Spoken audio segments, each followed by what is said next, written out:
পাড়া এলাকা। এ পাশে হচ্ছে কালীগঞ্জ থেকে পূর্ব দিকে আপনারা দেখছেন দীর্ঘদিন থেকে এখানে ভেকু দিয়ে ফসলি জমির মাটি বিক্রি করা হচ্ছে, বেশ কয়েকদিন থেকে চলছে।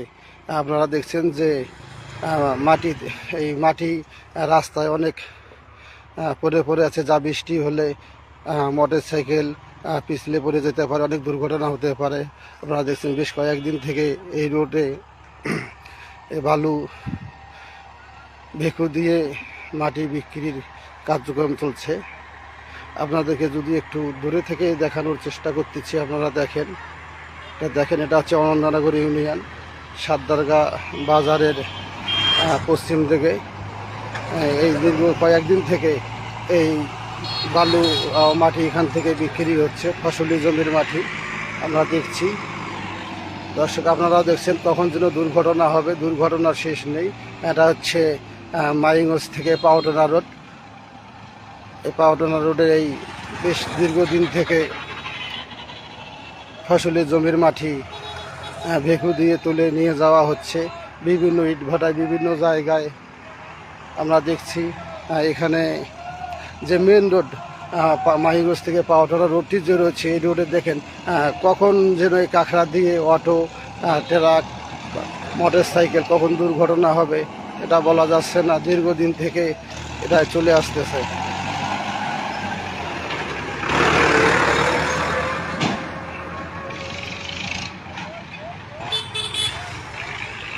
অনন্তনগর ইউনিয়নের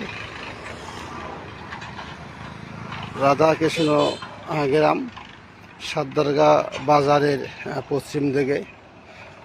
আপনাদেরকে যদি দেখাই একটু, বেশ প্রায় 2 সপ্তাহ থেকে এই কার্যক্রম চলছে। পাকা রাস্তার অবস্থা দেখেন। আপনাদেরকে যদি একটু পাকা রাস্তা দেখাই, মাটি পড়ে যা হয়েছে, একটু বৃষ্টি হলেই যা দুর্ঘটনা কখন হবে এটা বলা যাবে না। এটা আমার বা আপনার যে কাউরে কখন দুর্ঘটনা হবে এটা বলা যাবে না। রাস্তার যে পরিবেশ, সেই পরিবেশ আপনাদেরকে দেখাচ্ছি আমরা। অনন্তনগর ইউনিয়ন রাধাকৃষ্ণ এলাকা সাতদারগা বাজারের পশ্চিম পাশে। এটা হচ্ছে মুন্সিপাড়া এলাকা, মুন্সিপাড়া এলাকার সংলগ্নই। এপাশে হচ্ছে কালীগঞ্জ বাজারের পূর্ব থেকে হচ্ছে মাইগঞ্জ থেকে পাওটনা যাওয়ার একটি রোড, বিশেষ চলাচলের রোড। প্রতিনিয়ত হাজার হাজার গাড়ি ঘোড়া এই রোডে চলাচল করে। হালকা বৃষ্টি হলে এই রাস্তায় দুর্ঘটনা শেষ